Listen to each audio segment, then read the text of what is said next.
Halo, selamat sore, selamat berbakti di dalam kasih Tuhan kita, Yesus Kristus.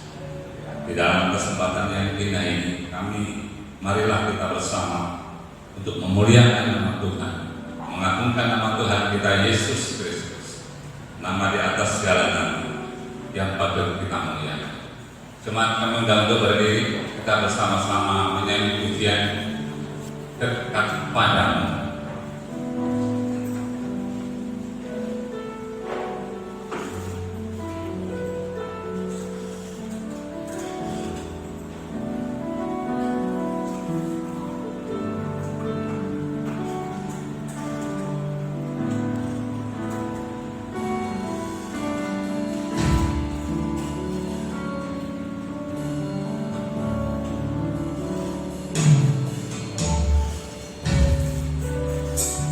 Yeah.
Haleluya, puji Tuhan. Diberkati Tuhan. Amin. Ternyata kita semua diberkati Tuhan. Kita bersama-sama bisa datang ke tempat ini untuk memuliakan nama-Nya. Di dalam kehidupan kita bersama, marilah kita senantiasa menjaga di dalam keimanan kita. Banyak gangguan dari luar saudara yang godaan-godaan itu melemahkan dari iman kita. Tetapi kita mempunyai Tuhan Yesus yang tetap, yang patut kita sembah, kita agungkan dan kita muliakan. Sebab itu jangan ada kata berhenti untuk memuji Tuhan, tetapi muliakanlah Allah, Allah yang kekal kita. Senantiasa kita muliakan. Kita puji Tuhan dengan pujian. Mari kita puji Dia yang kekal. Mari kita bertepuk tangan bersama.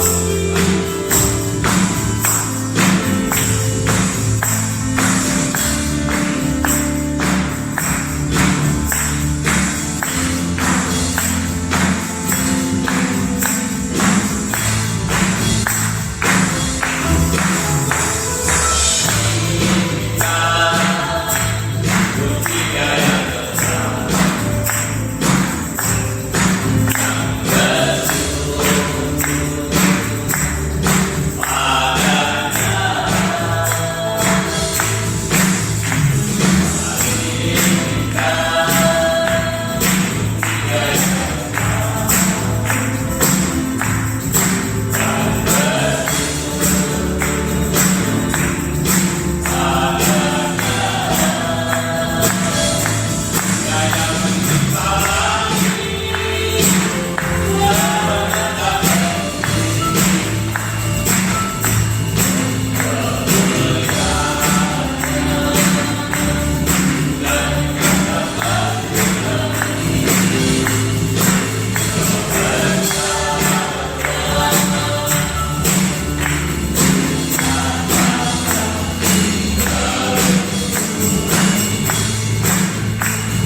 bahwa Tuhan itu adalah tempat perlindungan yang tinggi. Sebab kita bersyukur mempunyai Allah yang senantiasa mengasihi, melindungi di dalam setiap kehidupan kita. Patutlah kita selalu mengiring Tuhan, sebab nama Yesus adalah nama di atas segalanya. Sebelum kita menerima kebenaran firman Tuhan, mari kita bersama-sama memuji Tuhan. Andaikan aku harus memilih.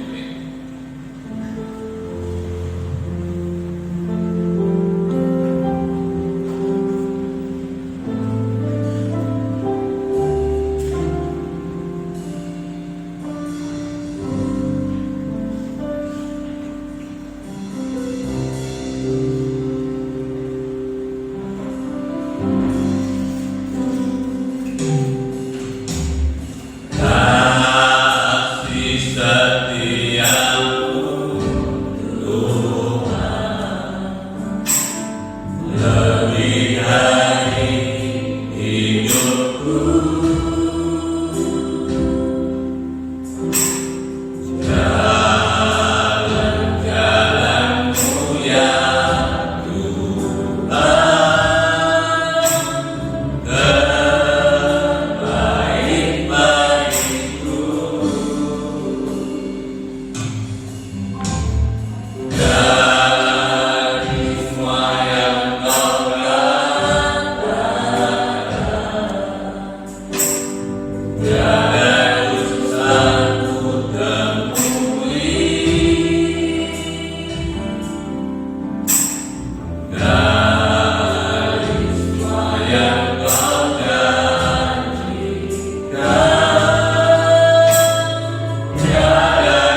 Saudara Titus untuk tampil depan untuk pimpin kita di dalam doa mempersiapkan hati menerima kebenaran firman Tuhan yang Tuhan nyatakan kepada kita pada malam hari ini. Inilah yang keluar dari dasar hati kami Tuhan.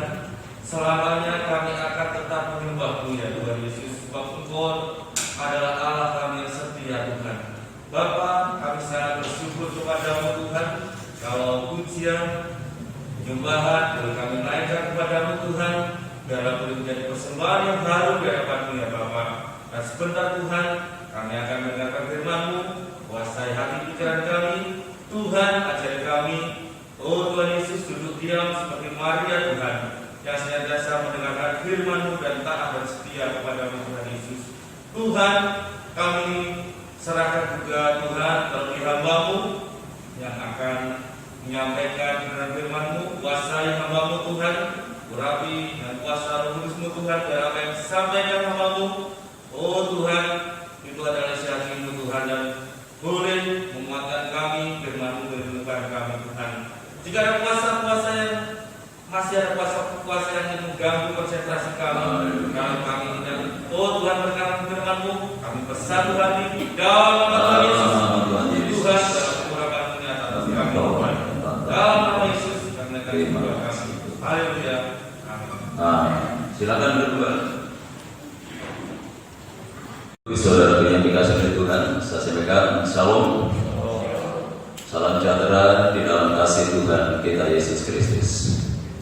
Hanya oleh karena anugerah dan kemurahan Tuhan, malam ini kita dipertemukan kembali lewat ibadah PA yang masih Tuhan sediakan di dalam kehidupan kita. Langsung saja kita buka dalam 1 Petrus pasal 2 ayat 24. Dia sendiri telah memikul dosa kita.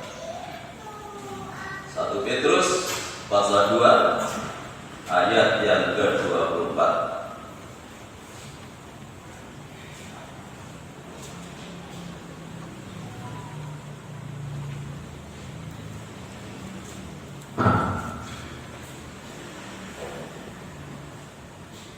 Demikian firman Tuhan. Ia sendiri telah memikul dosa kita di dalam tubuhnya di kayu salib, supaya kita yang telah mati terhadap dosa hidup untuk kebenaran. Oleh bilur-bilurnya kamu telah sembuh. Puji Tuhan. Ya. Setelah kita menyelesaikan ayat 23, ketika ia dicaci maki, dia tidak membalas dengan caci maki. Itu yang dilakukan oleh Tuhan. Itu yang dikerjakan Tuhan. Bahkan tidak hanya dia tidak membalas kejahatan dengan kejahatan, tetapi dia menyediakan pengampunan di dalam kehidupan mereka. Dikatakan yang 24, ia sendiri telah memikul dosa kita di dalam tubuhnya di kayu salib. Kalimat untuk kita itu bukan hanya 1-2 orang, tetapi untuk semua orang, termasuk orang-orang yang mencaci maki ini. Jadi kita dituntut oleh Tuhan. Kan Tuhan meninggalkan teladan konteks ayat ini. Tuhan meninggalkan teladan dalam kehidupan kita supaya kita mengikuti jejaknya. Jejak apa yang ditinggalkan Tuhan dalam kehidupan kita? Yaitu ayat 23, ketika dicaci maki tidak membalas dengan caci maki. Atau ketika kita dijahati orang, kita tidak membalas dengan kejahatan. Bahkan Tuhan rela mati untuk mereka. Artinya menyediakan pengampunan bagi mereka yang mencaci maki, bagi mereka yang berbuat jahat. Jadi tidak sebatas tidak membalas, tetapi menyediakan pengampunan bagi mereka. Ini betul-betul lahir batin apa yang dikerjakan Tuhan ini. Ya mungkin orang bisa saja tidak membalas karena tidak ada kekuatan untuk membalas. Tetapi hatinya belum tentu dia bersih, memang tidak membalas. Karena ada unsur tidak ada kekuatan, tidak ada daya untuk membalas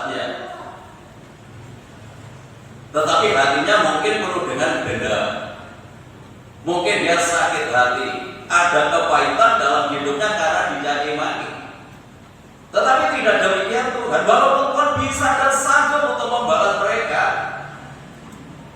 tetapi itu yang tidak dilakukan oleh Tuhan. Bahkan Dia rela mati, artinya menyediakan pengampunan bagi mereka yang menganiayanya, bagi mereka yang menyakitinya, bagi mereka yang mencaci maki. Sesuai dengan doanya Tuhan Yesus ketika Dia ada di kayu salib.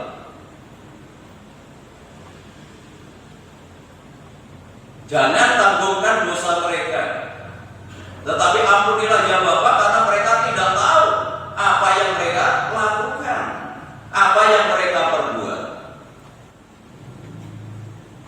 Nah, untuk mengikuti jejak Tuhan seperti ini tidak mudah. Ini perlu perjuangan dalam kehidupan kita, apalagi dalam kemanusiaan kita yang masih penuh dengan nafsu ini. Ketika disakiti, ketika dilukai, apalagi kalau sudah menyentuh harga diri, sulit untuk tidak membalas, sulit untuk bisa melepaskan pengampunan. Jadi kalau kita diperlakukan oleh orang seperti ini, kita harus meneladani apa yang Tuhan lakukan, meneladani apa yang Tuhan kerjakan. Kita harus melepaskan pengampunan kepada mereka, mendoakan mereka supaya mereka juga diampuni oleh Tuhan. Ini melepaskan pengampunan itu seperti itu, betul-betul hatinya itu bersih, tidak ada kepahitan, tidak sakit hati, tidak ada dendam kepada mereka yang menyakitinya. Ya memang gak mudah untuk melakukan hal seperti ini, tetapi itu jalan yang harus kita lewati, karena itu yang diteladankan Tuhan dalam kehidupan kita. Ya, terpujilah nama daripada Tuhan. Dan apa yang dikerjakan Tuhan itu memang sesuai dengan rancangan Bapaknya. Sudah dinubuatkan dalam Yesaya. Coba kita baca dalam Yesaya pasal 53. Jadi Tuhan Yesus itu menghendaki apa yang sudah disampaikan jauh sebelum peristiwa itu terjadi, disampaikan oleh Nabi Yesaya pasal yang ke-53.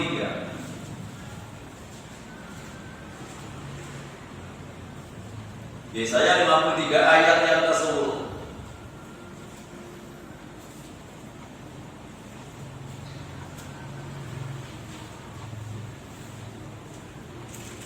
Tetapi Tuhan berkehendak meremukkan dia dengan kesakitan apabila ia menyerahkan dirinya sebagai korban penebus salah. Ia akan melihat keturunannya, umurnya akan lanjut, dan kehendak Tuhan akan terlaksana. Sesudah kesusahan jiwanya, ia akan melihat terang dan menjadi puas. Dan hambaku itu sebagai orang yang benar akan membenarkan banyak orang oleh hikmatnya, dan kejahatan mereka Dia pikul. Itu sangat luar biasa. Ya. Tuhan sendiri yang memikul segala dosa kita, yang menyakitkan kehidupannya. Dia rela mati untuk mereka. Dan apa yang dikerjakan Tuhan itu bukan kebetulan dan bukan spontanitas, tetapi sudah dalam rancangan Bapa yang disampaikan oleh Nabi Yesaya kurang lebih 500 tahun sebelumnya. Dari Yesaya sampai kematian Tuhan Yesus itu makan waktu kurang lebih 500 tahun. Nubuatan itu digenapi. Apa bedanya nubuatan dengan ramalan? Kan banyak kalau orang dunia itu meramal. Meramal itu bisa jadi dan bisa tidak. Itu ramalan. Dan sumbernya itu dari manusia. Tetapi kalau nubuatan itu pasti terjadi, sumbernya itu dari Allah, sumbernya itu dari Bapa. Itu adalah nubuatan, walaupun memakan waktu 500 tahun sebelumnya, tetapi peristiwa itu tergenapi. Kalau nubuat ini tentang kematian Tuhan Yesus 500 tahun sebelumnya sudah sudah disampaikan oleh Nabi Yesaya ini dan digenapi oleh Tuhan tepat seperti apa yang disampaikan oleh Nabi Yesaya ini. Itu nubuatan dan tidak pernah berubah, tidak pernah meleset. Ini luar biasanya Alkitab kita. Coba kalau mulai dari Kejadian sampai Wahyu, itu secara kronologis, secara sistematis, dari tahun ke tahun itu mempunyai satu tujuan yang sama, walaupun penulisnya itu berbeda. Kurang lebih Alkitab itu ditulis oleh 40 penulis dalam kurun waktu yang berbeda, dalam situasi yang tidak sama, tetapi mempunyai satu tujuan yang sama. Jadi sejarahnya itu bisa dilihat. Jadi tidak sembarangan, tahunnya itu bisa diselidiki, bisa dipelajari, dan itu selalu nyambung. Itu selalu ada benang merahnya, satu dengan yang lain dan pernah bertentangan. Ini kedahsyatan daripada firman Tuhan. Coba bayangkan Israel itu pernah dijajah orang-orang Asur, pernah menjadi tawanan orang-orang Babel. Tetapi tulisan itu kenapa enggak hilang? Bukan dalam masa tenang, tetapi semua itu dapat dijadikan satu seperti ini kira-kira tahun 300 Masehi.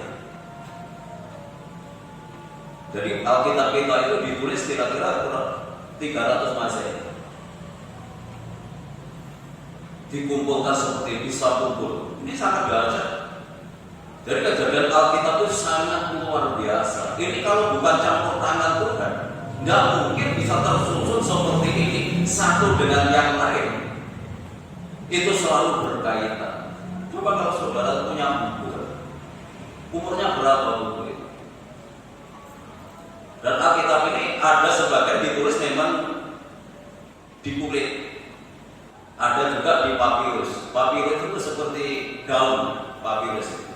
Ditulis di sana, tetapi kalau tidak rusak.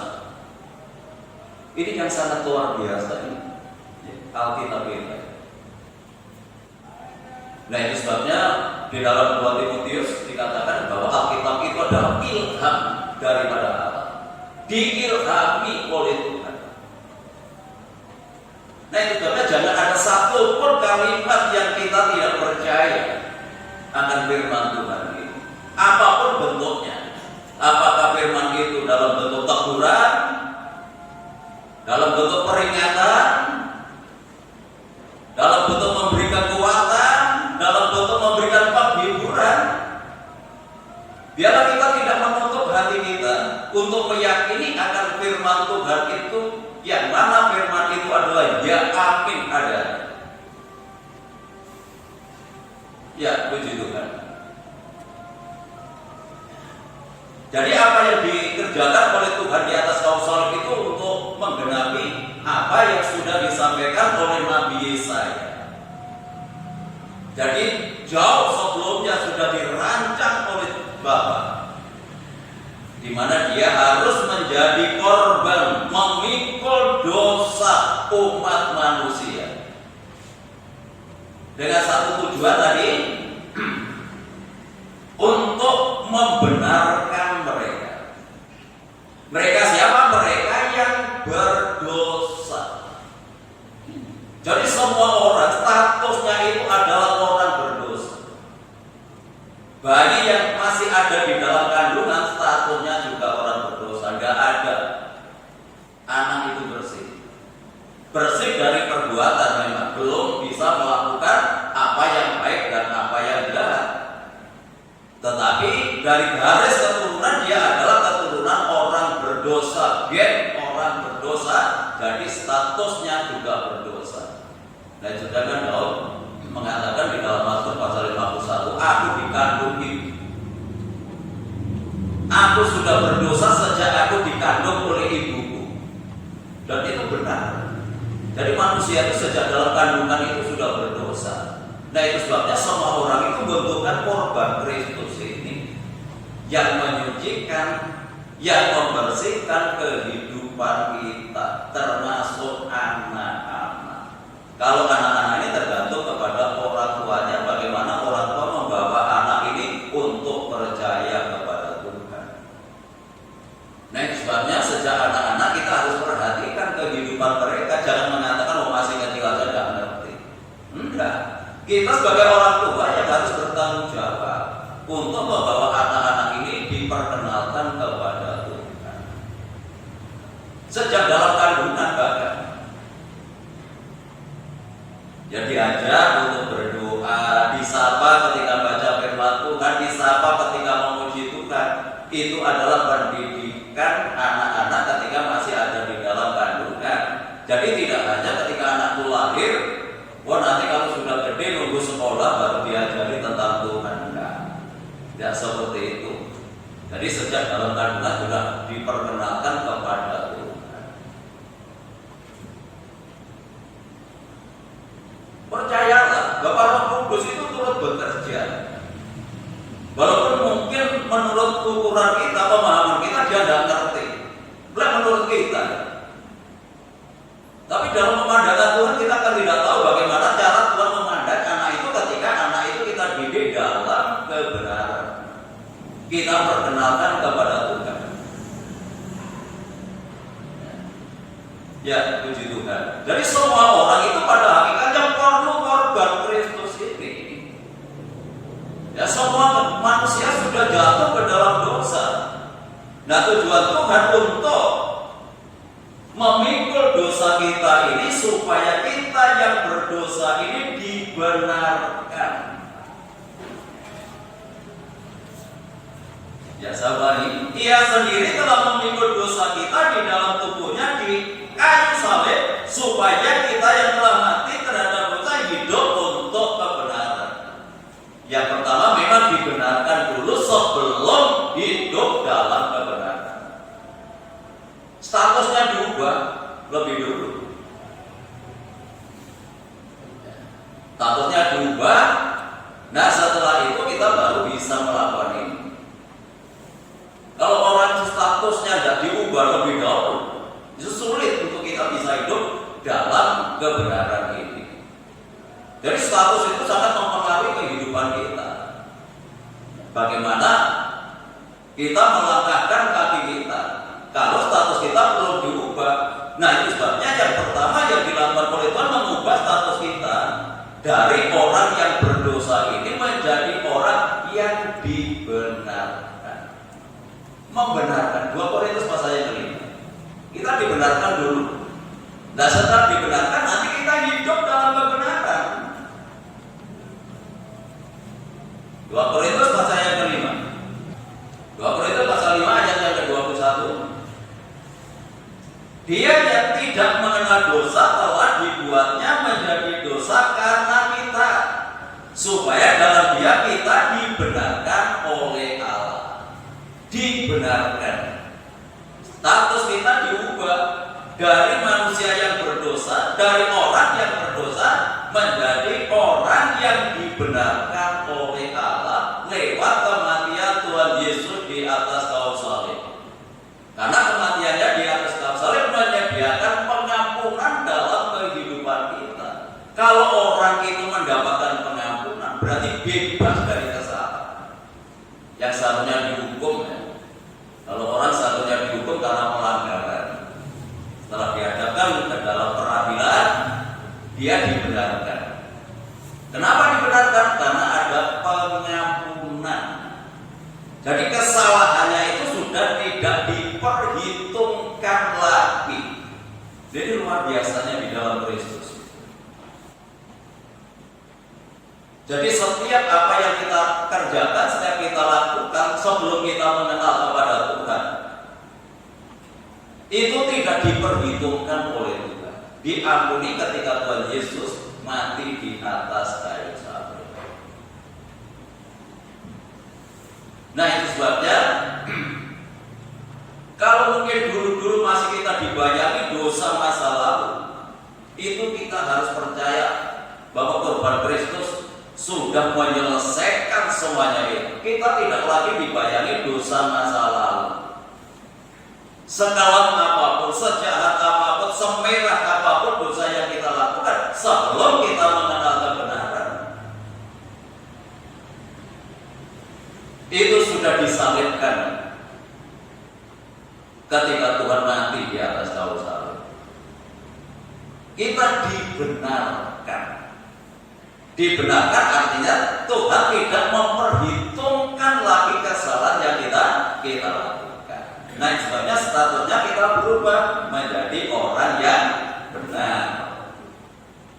Nah, setelah menjadi orang yang benar, jangan statusnya orang benar tapi perbuatannya tidak benar. Baru kita bisa melangkah supaya kita hidup dalam kebenaran. Ya. Jelas firman Tuhan katakan tadi, Tuhan Yesus mati di atas kayu salib supaya yang mati bersama dengan Kristus hidup dalam kebenaran. Jadi tidak hanya statusnya kita menjadi orang benar, tetapi betul-betul kita hidup dalam kebenaran. Ya, sangat luar biasa. Kalau Tuhan sudah menyediakan pengampunan dalam kehidupan kita, jangan berbuat dosa lagi, karena kita sudah mengenal kebenaran. Nah, kebenaran itu adalah firman Tuhan, bukan kebenarannya sendiri.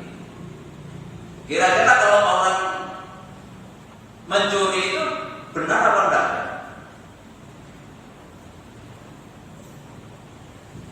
Benar. Menurut siapa?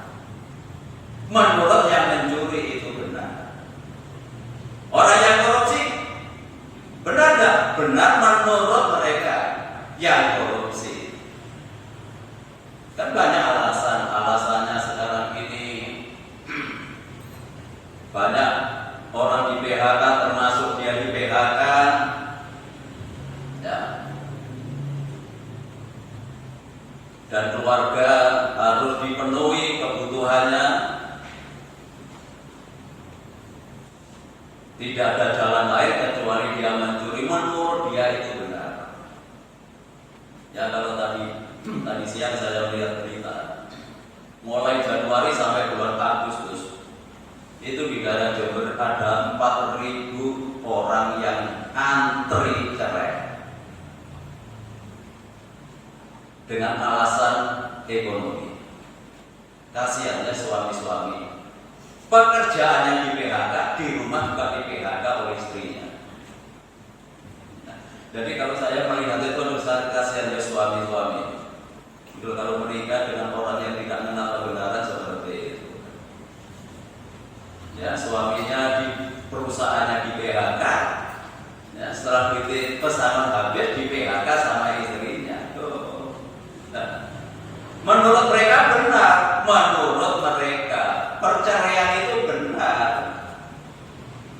Itu sebabnya kebenaran itu tidak bisa diukur tiap-tiap pribadi, tetapi kebenaran itu adalah diukur lewat firman Tuhan. Ya.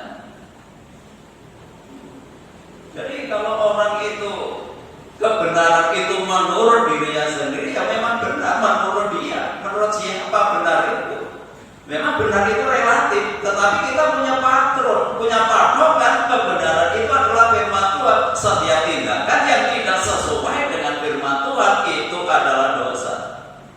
Bos, sudah tidak ada dalil lain, karena ini adalah ukuran kita. Alkitab itu ukuran kita. Itu sebabnya apa yang kita lakukan, apa yang kita kerjakan harus sesuai dengan firman Tuhan, karena firman Tuhan itu adalah kebenaran. Dan kita yang sudah mendapatkan pengampunan dari Tuhan, kita harus hidup dalam kebenaran. Ya. Kan beberapa waktu yang lalu saya sampaikan, yang menghakimi kita itu adalah firman Tuhan. Kalau Yohanes pasal yang kelima itu disebutkan, firman-Ku itu yang akan menghakimi. Bagaimana firman itu menghakimi? Setiap perbuatan yang tidak sesuai dengan firman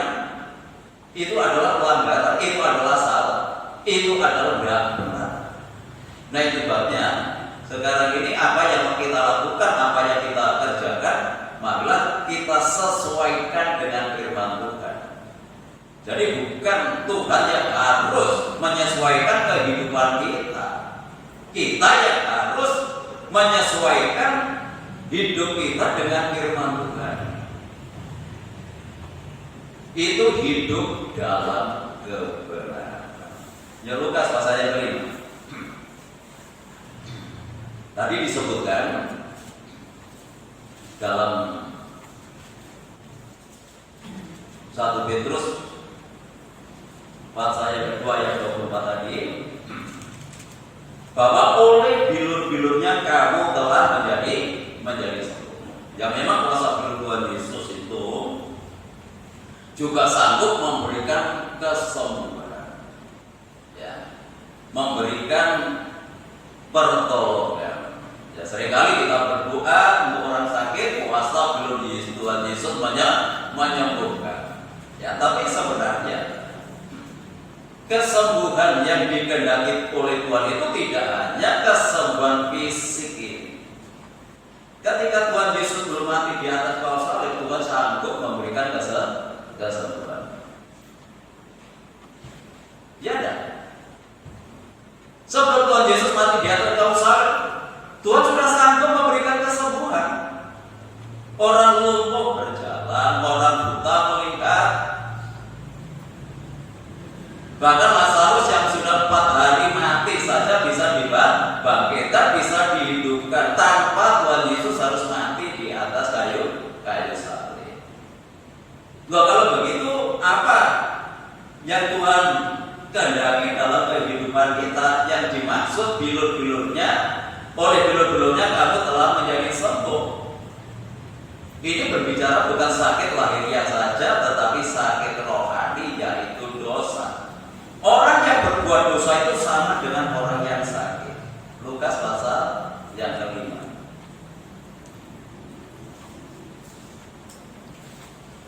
Jadi tidak hanya untuk kesembuhan lahiriah kita, kematian Tuhan Yesus di atas kayu salib, tetapi untuk kesembuhan rohani kita ini. Karena orang yang berdosa itu adalah orang yang sakit. Ya, ayat 31. Lalu jawab Yesus kepada mereka, katanya, bukan orang sehat yang memerlukan tabib, tetapi orang sakit. Aku datang bukan untuk memanggil orang benar, tetapi orang berdosa, supaya mereka bertobat.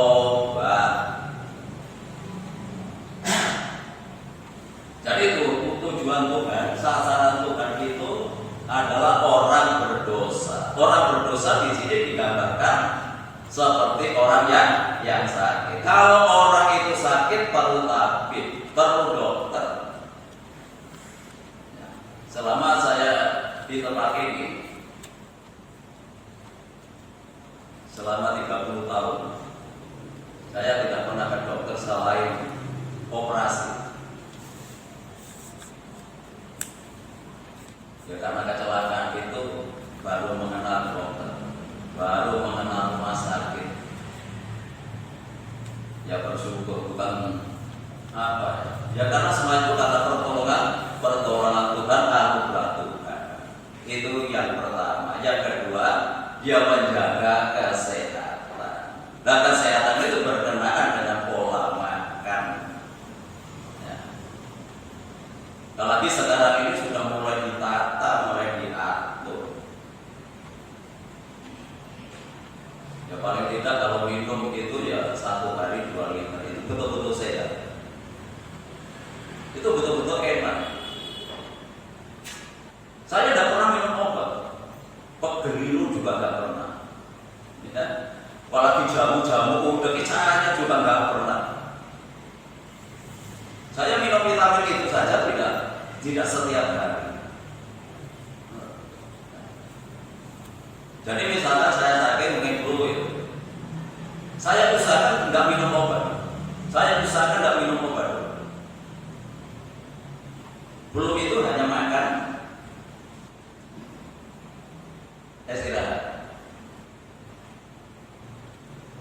Jangan bongkar hati orang. Mungkin sakitnya bisa sembuh, tetapi organ tubuh yang lain bisa rusak. Ya. Pokoknya kalau karena terpaksa saya enggak. Ya. Dan itu memang saya rasakan. Bisa saya rasakan sampai hari ini. Ya, banyak orang-orang yang sudah usia 60 mau bangun tidur sudah kangen, sombong tengah, saya enggak. Ya, besok kamu dijaga. Ojo sembarangan obat. Apa katanya orang diminum, apa katanya orang ditelan. Mereka cocok, tubuh Anda belum tentu cocok. Ya, itu untuk menjaga kesehatan. Ya memang masalahnya apa itu urusannya Tuhan. Tapi masalah kesehatan kita harus bertanggung jawab. Bukan Tuhan yang bertanggung jawab kesehatan kita, kita yang bertanggung jawab urusan nyawa, tanggung jawabnya Tuhan. Ya. Sakit karena kakean makan, lalu Tuhan disalahkan. Ya. Waduh, itu kita sendiri yang harus bertobat. Ya, puji Tuhan. Jadi Tuhan itu sasarannya mencari orang yang berdosa, orang yang salah. Orang yang salah, orang yang berdosa itu digambarkan seperti seorang yang sakit. Tapi berbeda dengan pandangan orang-orang Farisi. Orang-orang Farisi itu senang dengan orang-orang yang sudah hidup benar menurut pandangannya. Jadi seringkali kita ini juga sama seperti itu. Kalau melihat orang yang bersalah itu harus seolah kita melihat sampah gitu ya, nggak mau menerima dia. Ya kita cara pandang kita kembali seperti cara pandang Tuhan. Justru orang-orang yang bersalah itu yang menjadi sasaran. Harus berubah, harus kita ubah. Kalau orang benar jangan perlu, kata firman Tuhan tadi. Aku datang bukan untuk memanggil orang yang benar, seperti orang-orang Farisi, orang-orang Saduki,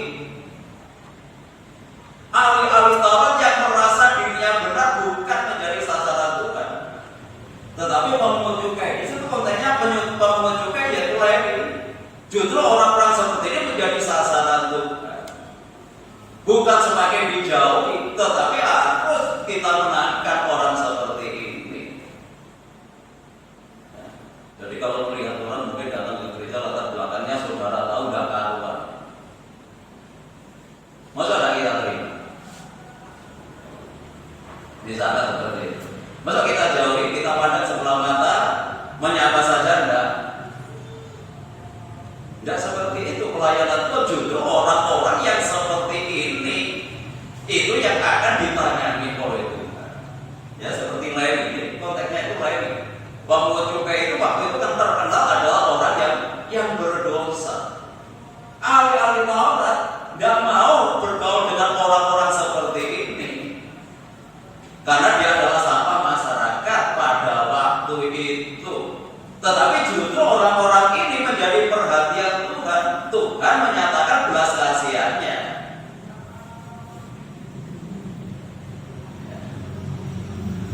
Jadi kalau kita sedang menangani orang yang kena kasus,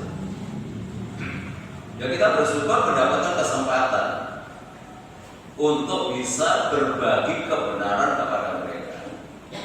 Ya. Jadi jangan dijauhi. Coba kalau hubungan suami istri, sudah tahu misalnya istrinya atau suaminya yang salah, jangan dibuang. Dibuang dosanya, pribadinya harus kita terima.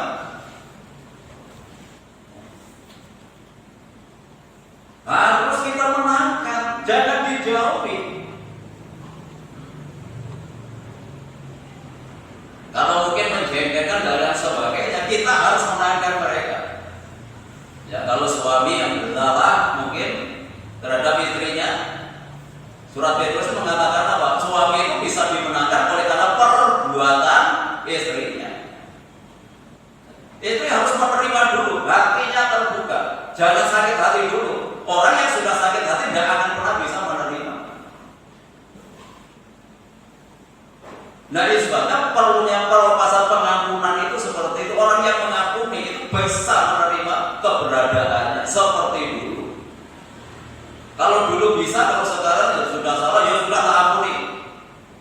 Dia hanya kata-kata seperti itu. Praktek hidupnya itu menerima dia dan melupakan masa lalunya.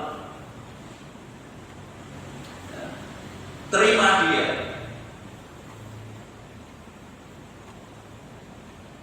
Bahkan saudara bertanggung jawab untuk bisa memenangkan. Sama seperti Tuhan ini. Apa kita ini semua bagus? Sudah baik, sudah benar, kan? Masih banyak kesalahan kita, masih banyak kekurangan kita. Tetapi Tuhan itu mau menerima kita kapan ada. Jangan kita melebihi Tuhan, malah kita justru malah lebih jahat. Karena ketika ada orang yang bersalah, kita tidak mau menyediakan pengampunan. Bahkan orang yang dekat-dekat suami istri, kadang-kadang dia juga seperti itu.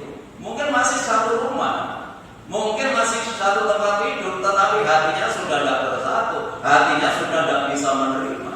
Kalau malam hari ini masih ada seperti itu, berubah.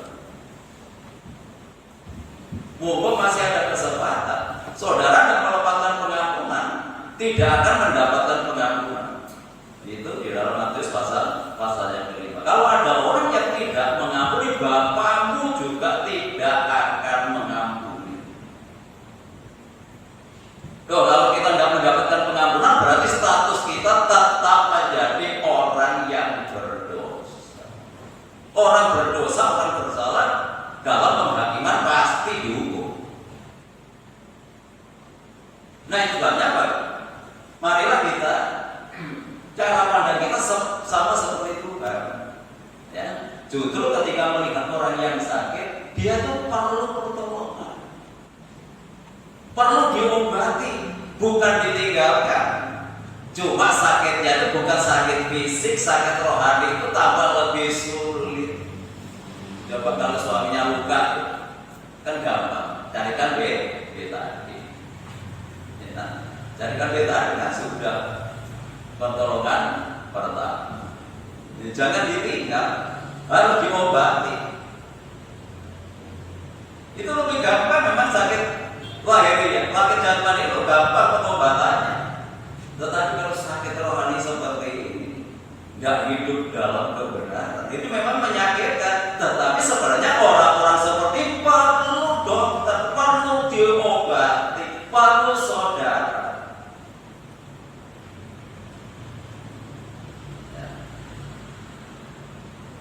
Nah, setelah Tuhan memanggil orang berdosa ini, kelanjutannya pada titik supaya mereka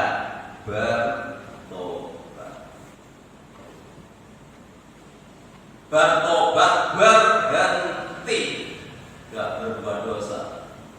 Ya, jadi kalau suami mungkin sudah mendapatkan pengampunan, istri jangan berulangi lagi.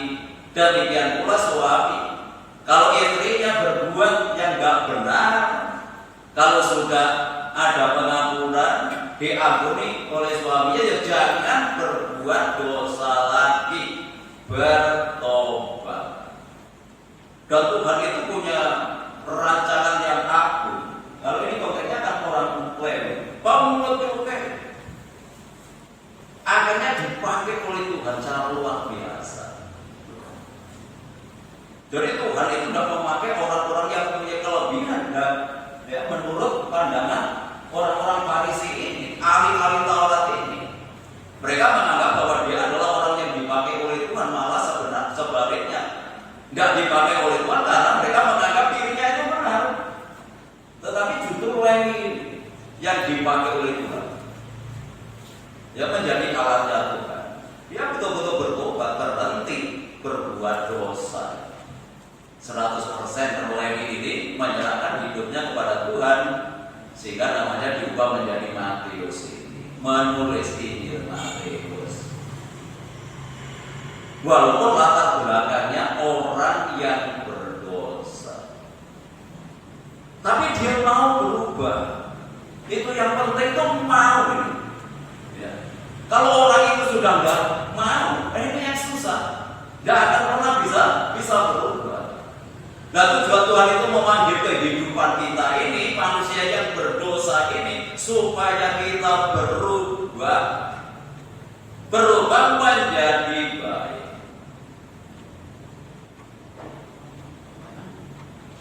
Sama seperti Lewi ini, dia memang berhenti, tidak lagi menjadi seorang pemungut cukai, tinggalkan dunianya yang lama, masuk dalam dunia baru, masuk dalam pelayanan. Ini sangat luar biasa ini. Kan lebih baik kita dipakai oleh Tuhan daripada dipakai oleh dunia ini, apalagi dipakai oleh setan. Ya, hidup yang hanya satu kali, mari kita serahkan hidup kita ini untuk dipakai menjadi alat Tuhan, melebarkan kerajaan Allah di muka bumi ini. Selagi kita masih ada kesempatan berbuat sesuatu, siapapun kita. Ya, kaum muda, ya, mumpung masih tenaganya kuat, pikirannya masih fresh, belum banyak tanggungan, serahkan hidupmu dipakai oleh Tuhan. Daripada dipakai oleh dunia yang berakhir dengan kebinasaan, pilih mana? Dan saya sudah katakan pilihan itu bukan nanti, tetapi pilihan itu sekarang. Pilihan sekarang ini yang menentukan nanti. Apalagi kalau sudah berkenaan dengan kekekalan ini, harus kita responi dengan serius. Karena ini adalah satu kepastian. Tuh, kalau orang mengerti, sudah tanggung-tanggung menyerahkan hidupnya, nggak separuh, tetapi cara totalitas untuk Tuhan. Jadi berbuat untuk Tuhan itu bukan berarti harus full time seperti saya. Tidak. Apapun yang kita lakukan, apapun yang kita kerjakan, kita tujukan untuk kemuliaan Tuhan. Contohnya kalau seorang pelajar, saudara berprestasi bukan untuk kebanggaan, bukan untuk supaya dipuji, tetapi supaya nama Tuhan dipermuliakan. Ini untuk Tuhan. Jadi saudara belajar itu bukan supaya mendapatkan pujian orang. Saya belajar dengan sungguh-sungguh menjadi anak yang berprestasi supaya nama Tuhan dipermuliakan. Ini bekerja untuk Tuhan.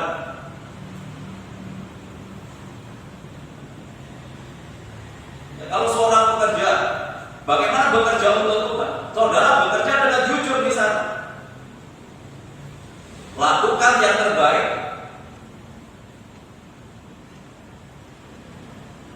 Dan saudara harus memandang bahwa saudara bekerja bukan untuk perusahaan. Saudara bekerja untuk Tuhan. Dimanapun kita berada harus membawa kemuliaan nama Tuhan ini. Kalau orang tidak punya tujuan ini, ya terseok-seok perjalanan hidupnya karena tidak punya tujuan. Ya, kalau dia seorang pengrajin, jadilah pengrajin juga untuk Tuhan. Jadi apapun profesi kita lakukan semuanya itu bukan untuk kemuliaan kita sendiri, tetapi untuk kemuliaan Tuhan. Nah, ya termasuk ibu rumah tangga. Ya. Jangan anggap biasa ibu rumah tangga kan banyak kesempatan, banyak waktu untuk tetangga. Namanya ibu rumah tangga kan biasanya kan tetangga. Bapak tidak nonggo. Ya nonggo sekalipun itu juga harus punya tujuan. Saudara ke sana untuk kemuliaan Tuhan. Jangan membuang waktu tanpa percuma. Ada sesuatu yang saudara kerjakan untuk membawa kemuliaan Tuhan. Mau ngobrol malu itu malah merasani orang. Bukan untuk kemuliaan Tuhan, memalukan nama Tuhan. Jadi apapun profesi kita, kerja semua untuk kemuliaan. Ini menjadi alatnya Tuhan. Jadi menjadi alat Tuhan itu tidak hanya dibatasi dengan gedung gereja ini. Ini terlalu sempit. Kalau pelayanan itu hanya di dalam gedung ini, dimanapun saudara ada, sana saudara itu juga sebagai pelayan Tuhan, menjadi hamba Tuhan. Ya, jadi hamba Tuhan dan di dalam gereja, kalau di dalam gereja semua jadi malah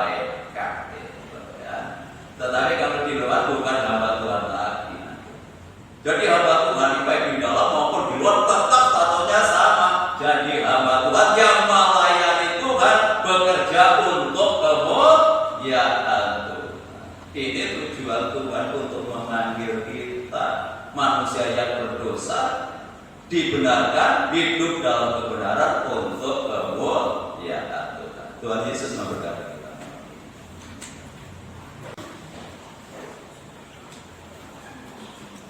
Kita pujikan dalam kasih Bapa. Begitu dalam kasihnya Bapa dalam kehidupan kita. Kasih yang melebihi semuanya.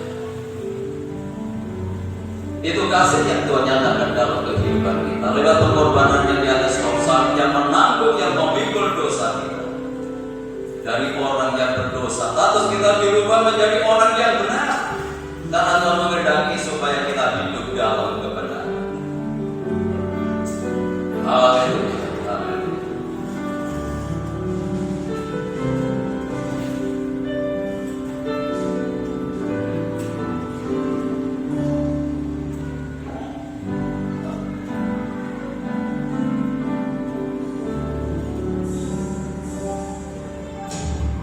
Dalamnya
dari tempat tidur kita di dalam doa.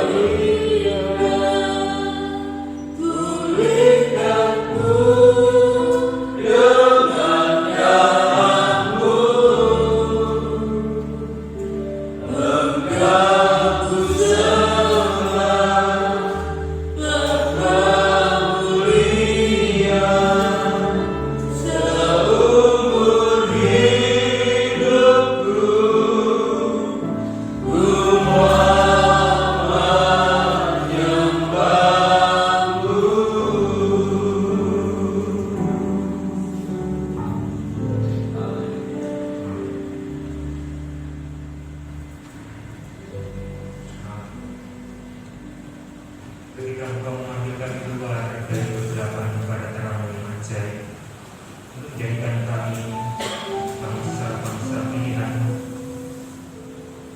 menjadikan kami imangat-imangat yang rajani, menjadikan kami umat penyerang sendiri sebagai bangsa yang terpilih. Tuhan, kami boleh mengetahui bahwa itu tanpa maksud, tetapi Engkau punya maksud mulia, Tuhan.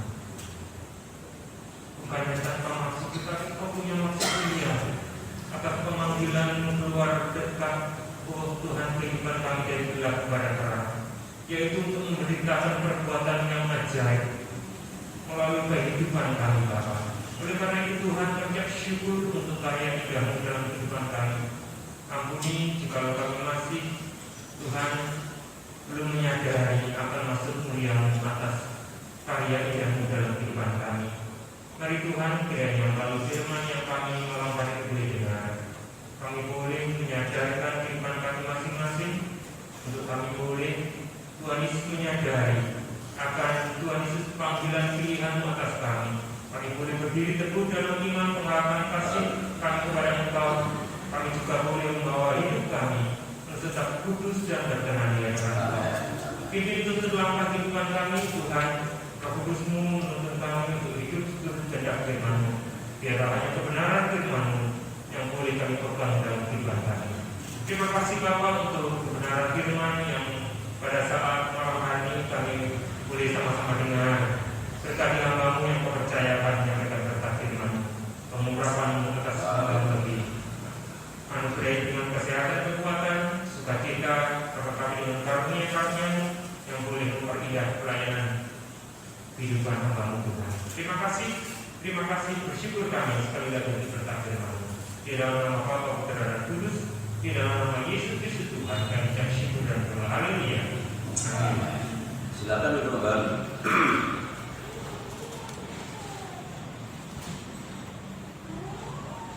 Saudara yang dikasihi oleh Tuhan, beberapa hal yang perlu kita perhatikan. Yang pertama adalah kegiatan ibadah kita.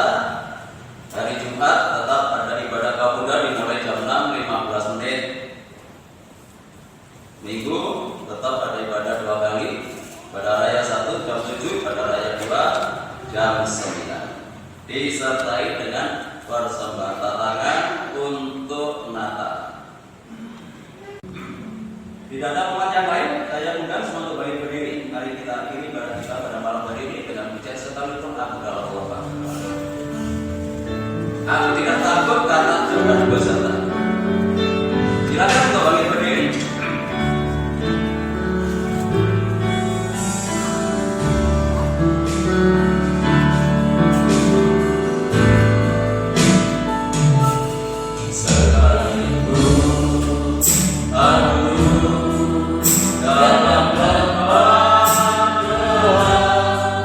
Ku bertakut bahwa Kau besertaku.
percaya Tuhan Engkau bertanggung jawab dalam kehidupan kami. Berkat-Mu selalu menyatakan kebajikan, kemurahan selalu mengikuti kami karena kami percaya kepada Tuhan. Terima kasih Bapa. Terima kasih untuk kebenaran yang sudah Kau nyatakan kepada kami malam hari ini lewat kebenaran firman-Mu. Dan Roh Kudus akan menolong kami supaya kebenaran itu boleh nyata dalam kehidupan kami. Sebelum kami tinggalkan tempat ini, kami tetap berdoa untuk kesehatan Ibu Gembala. Ke dalam tangan kami serahkan, maupun saudara-saudara kami yang lain yang sakit, mari Tuhan ulurkan tangan kuasa-Mu jamah dalam nama Yesus.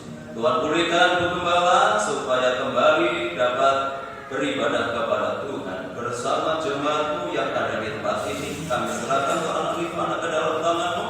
Kiranya Tuhan itu menolong, kuatkan tulang-tulangnya, kuatkan jantungnya, kuatkan paru-parunya dengan keajaiban daripada Tuhan supaya anak ini boleh kembali bersama keluarganya. Haleluya, dalam keadaan tubuh yang dipulihkan oleh Tuhan. Terima kasih Bapak Surgawi, kami bersyukur untuk Ibu Dini yang sudah melahirkan tanpa ada hambatan kesulitan apapun. Semuanya ini oleh karena anugerah Tuhan supaya keluarga ini semakin mengasihi kepada Tuhan. Terima kasih Bapak. Terima kasih kami menyerahkan untuk perbaikan tempat parkir ke dalam tangan-Mu. Kiranya Tuhan Engkau buka jalan, menggerakkan orang-orang yang terbeban untuk pelayanan ini, sehingga pembangunan ini dapat dilanjutkan kembali. Bapak Ibu kami yang sudah berusia lanjut, Tuhan tetap anugerahi dengan kekuatan dan kesehatan. Lingkungan kami, kota kami, bangsa dan negara kami ke dalam tangan Tuhan kami serahkan. Tuhan Engkau memberikan ketenangan, kedamaian dan kesejahteraan. Bapak Presiden bersama wakil dan jajarannya, demikian pula pemerintahnya ada di daerah, diberikan hikmat oleh Tuhan untuk dapat membawa bangsa ini ke arah yang lebih baik lagi. Dan kami percaya upaya pemerintah untuk memutus rantai penularan COVID-19 yang berangsur-angsur sekarang ini sudah mengalami perbaikan, dan kami percaya negeri ini segera bebas dari pengaruh COVID-19 sehingga setiap masyarakat dapat melakukan segala aktivitasnya dengan bebas. Terima kasih Tuhan untuk hamba-Hamba-Mu yang sudah melayani pekerjaan malam hari ini. Tuhan memberkati mereka semuanya, bahkan semakin memperindah pelayanannya di hari-hari yang akan datang. Kami menyerahkan seluruh sidang jemaat-Mu ke dalam tangan-Mu, baik yang hadir malam ini maupun yang tidak hadir, baik yang ada di dalam kota, di luar kota. Tuhan jaga lindungi sertai tuntun dan bimbing mereka, supaya mereka tetap hidup dalam kekudusan dan kebenaran, memiliki hati yang takut akan Tuhan. Kalau sesuatu yang diperbuatnya boleh mendatangkan kemuliaan bagi nama-Mu. Rumah tangga, keluarga, kehidupan jemaat Tuhan berkati dengan ketenangan, kedamaian dan kesejahteraan. Kalau usaha pekerjaan, tugas dan tanggung jawab yang mereka lakukan Tuhan buat berhasil dan beruntung. Peliharakan seluruh jemaat-Mu dalam kasih-Mu, sehingga tidak ada satu rumah tangga pun yang hidup di dalam kekurangan. Anak-anak yang masih duduk di bangku sekolah, mulai dari playgroup sampai perguruan tinggi, berkati mereka dengan kecerdasan dan kearifan. Jadikan anak-anak yang berprestasi baik dalam akademisnya maupun non-akademiknya. Jadikan berkat di dalam pergaulannya, agar nama-Mu dipermuliakan. Bagi jemaat yang sudah memberikan persembahannya, mengembalikan perpuluhannya, Tuhan kembalikan berlipat kali ganda sesuai dengan janji firman-Mu. Sebentar lagi kami akan tinggalkan tempat ini, kembali ke rumah masing-masing. Jaga lindungi sertai kami dalam perjalanan, tiba di rumah dengan selamat, tidak kekurangan sesuatu apapun. Kembalikan kami dalam kegiatan ibadah yang akan datang dalam keadaan yang lebih baik dari malam hari ini. Bapak Ibu Saudaraku yang dikasihi oleh Tuhan, sekarang pulanglah dan terimalah berkat damai sejahtera dari Allah Bapa, kasih karunia-Nya dari Tuhan Yesus Kristus, dan lewat persekutuan Roh-Nya yang kudus menyertai dan memberkati kita mulai malam ini sampai Maranatha Tuhan Yesus datang kembali. Dalam nama Tuhan Yesus kami berdoa dan jawab syukur, yang diberkati Tuhan, mari bersama kita katakan amin.